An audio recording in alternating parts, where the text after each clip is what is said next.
Tupo katika ulimwengu ambao binadamu wengi wanafurahia uongo unaofariji kuliko ukweli mchungu unaoweza kubadilisha maisha yao. Moja kati ya magereza mabaya katika maisha yetu ni pale ambapo binadamu wengi wapo tayari kufarijiwa na uongo usiokuwa na uhalisia kuliko kubadilishwa na ukweli mchungu wenye uhalisia ambao kama wangeuzingatia basi ungeweza kuwatoa kutoka katika hatua ya maisha ambayo wapo na kuwafikisha katika hatua nyingine kubwa na bora katika maisha yao. Kwa sababu mimi ni moja kati ya wanadamu wanaopenda kuzungumza ukweli.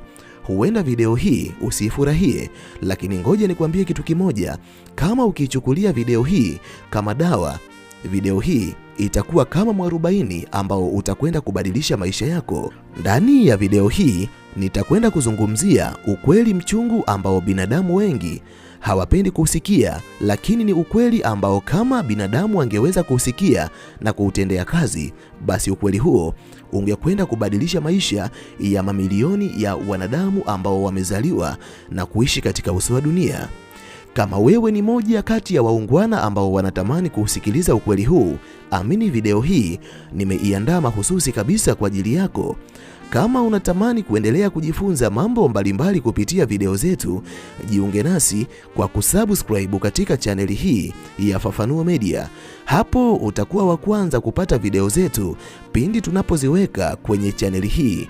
Hautajutia MB zako, kwani mara zote tunajitahidi kuwa bora zaidi ya jana. Asante, enjoy. Huu ni ukweli mchungu ambao natamani kila mwanadamu aweze kujua na kuishi nao katika safari yake ya maisha. Namba moja, mwanadamu ambaye unamwamini kwa moyo wako wote, siku moja atakuja kukusaliti. Tupo katika ulimwengu ambao tumezungukwa na watu wa aina mbalimbali. Kwa sababu ya tabia mbalimbali ambazo wanatuonesha, miongoni mwao huwa tunajenga uaminifu juu yao kwa mioyo yetu yote. Lakini moja kati ya mambo ambayo unatakiwa kuyajua na kuyaweka akilini, pamoja na kuwa unampenda sana na kumwamini sana, lakini kamwe usimwamini mwanadamu kwa 100%. Hata kama ni mzazi wako, hautakiwi kumwamini kwa 100%. Hata maandiko katika vitabu mbalimbali vya dini ambazo tunaziamini vinatukataza kuamini wanadamu. Wa kumwamini ni Mwenyezi Mungu pekee, kwani Mwenyezi Mungu hawezi kukusaliti. Mwenyezi Mungu anapoahidi jambo hulitimiza kwa uaminifu, lakini yule mwanadamu ambaye unaamini hawezi kukusaliti hata siku moja. Siku moja atakuja kukusaliti kwa sababu ni mwanadamu, na mara zote wanadamu ni vigeugeu. Mnaweza mkawekeana uaminifu wa hali ya juu katika jambo fulani, lakini kwa sababu ya hali mbalimbali ambazo anazipitia kwenye maisha yake akajikuta amekusaliti. Yuda alikuwa moja kati ya wanafunzi ambao walikuwa wanaambatana na Yesu, lakini Yuda ndiye aliyemsaliti Yesu. Si Yuda tu, hata Petro alimkana Yesu katika nyakati ambazo Yesu alihitaji uwepo wake zaidi. Hata wewe inawezekana binadamu wengi ni waaminifu katika maisha yako kwa sababu ya hali nzuri ya uchumi ambayo unayo kwenye maisha yako, lakini ni amini mimi, pindi utakapopita katika nyakati ngumu za maumivu na changamoto, wale wote ambao unawaamini watakusaliti na kwenda mbali na wewe. Inawezekana yule ambaye humdhani ndiye pekee atakayebaki upande wako. Hivyo jenga utamaduni wa kujiamini mwenyewe na kumwamini Mwenyezi Mungu pekee, kwani imani hiyo itakupunguzia maumivu pindi wale watu ambao unawaamini watakapokusaliti, kwani utakuwa tayari ulikuwa unalitegemea hilo. Namba 2, yule mwanadamu ambaye unampenda kuliko wanadamu wote katika uso wa dunia, siku moja ndiye atakayekusababishia maumivu makali kuliko mwanadamu yeyote ambaye amewahi kukusababishia maumivu katika moyo wako. Mwanadamu anapokuwa na upendo juu ya mwanadamu mwingine, macho yake huwa yanakuwa na upofu, hayawezi kuona uhalisia tena. Hata masikio yake huwa yanakuwa na ukiziwi ambapo hawezi kusikia sauti za watu wengine. Moja kati ya mambo ambayo unatakiwa kuyajua na kuyaweka akilini, kwa kiwango kile kile cha upendo ambacho unacho kwa mwanadamu, ndicho kitakachokuwa kiwango cha maumivu ambayo utayapata pindi mwanadamu huyo atakapoamua kukufanyia usaliti.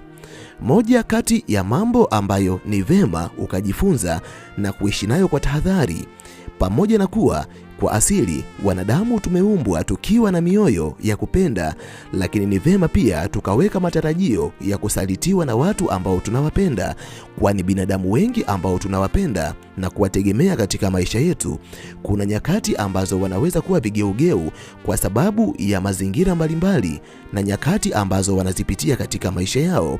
Hivyo haijalishi wewe ni nani, upo katika sehemu gani, ninakutahadharisha usiweke mategemeo ya upendo kwa 100%. Achia sehemu ndogo tu ambayo itakuwa faraja katika maumivu makali ambayo utakuwa unayapitia pindi utakaposababishiwa maumivu makali na mwanadamu ambaye ulikuwa unampenda na kumtegemea katika maisha yako. Hata mpenzi ambaye unadhani atakupenda milele, inawezekana siku moja akauvunja moyo wako. Hata mzazi ambaye unamwamini hawezi kukosea katika maisha yako, inawezekana siku moja pia akakusababishia maumivu makali ambayo haukuwahi kuyategemea. Mpende Mwenyezi Mungu kwa moyo wako wote na akili yako yote, lakini usimpende mwanadamu mwenzio kwa moyo wako wote na akili yako yote. Namba 3, mwanadamu ambaye unampenda siku moja ataondoka na kukuacha katika uso wa dunia. Moja kati ya majibu ambayo yangezaliwa katika matamanio ya wengi, kama wengi wangeulizwa ni kitu gani ambacho unatamani kiendelee kubaki siku zote katika maisha yako, basi wengi wangesema ninatamani wapendwa wangu waendelee kubaki katika maisha yangu milele. Lakini pamoja na matamanio hayo, Mwenyezi Mungu ana mpango pia katika maisha yetu. Kama ambavyo tulikuja duniani kwa kutofautiana, ndivyo pia tutakavyoondoka kwa kutofautiana. Kila mwanadamu alikuja duniani akiwa peke yake, lakini pia ataondoka duniani akiwa peke yake. Haijalishi unawapendwa wangapi katika maisha yako na unawapenda kwa 1% ngapi na ni kwa kiwango gani unatamani waendelee kubaki katika maisha yako, lakini niamini mimi, siku moja watatangulia mbele za haki na kukuacha. Inawezekana unawapenda sana wazazi wako na hautamani wazazi wako waweze kukuacha peke yako siku moja, lakini kwa sababu ni ahadi ya kweli ambayo Mwenyezi Mungu aliiweka kwa wanadamu, ahadi ya kifo lazima itatimia. Siku moja hautawaona tena wazazi wako, siku moja hautamuona mwanaume wako, au siku moja hautamuona mwanamke wako, siku moja hautamuona mtoto wako.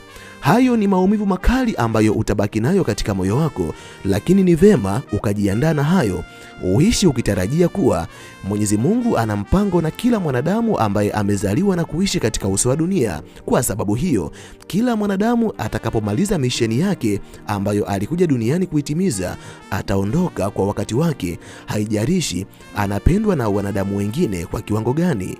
Namba 4, siku moja utaondoka na kuwacha watu ambao wanakupenda. Ninapozungumza haya, ninatamani uweze kufanya mambo yafuatayo katika maisha yako. Endapo umebaini kuna mtu anakupenda, basi mpe muda wa kuwa na wewe. Tumia muda mwingi kuzungumza naye. Lakini hata wewe kama kuna watu ambao unawapenda, ni vema ukaziweka hisia zako za upendo wazi, kwa sababu kuna siku inakuja hautaweza kuonesha hisia hizo za upendo dhidi yao. Kama unaipenda familia yako, tumia muda mwingi kuwa pamoja na familia yako. Tumia muda wako kuwaonesha wanafamilia yako upendo wako. Na kama unaamini kabisa wanakupenda, pia usiwe mchoyo. Kuwa mtu ambaye unaweza kutumia muda wako mwingi kuuridhisha upendo ambao wanao juu yako. Waoneshe upendo pia, toka nao auti, wanunulie zawadi, cheka nao, tumia muda mwingi kuwa nao, kwani kuna nyakati ambazo hautakuwepo tena katika uso wa dunia, na hizo ni nyakati ambazo pamoja na kuwa utakuwa unatamani kuwaonesha upendo ambao haukuwaonesha katika kipindi cha uhai wako, lakini hautakuwa na nafasi nyingine.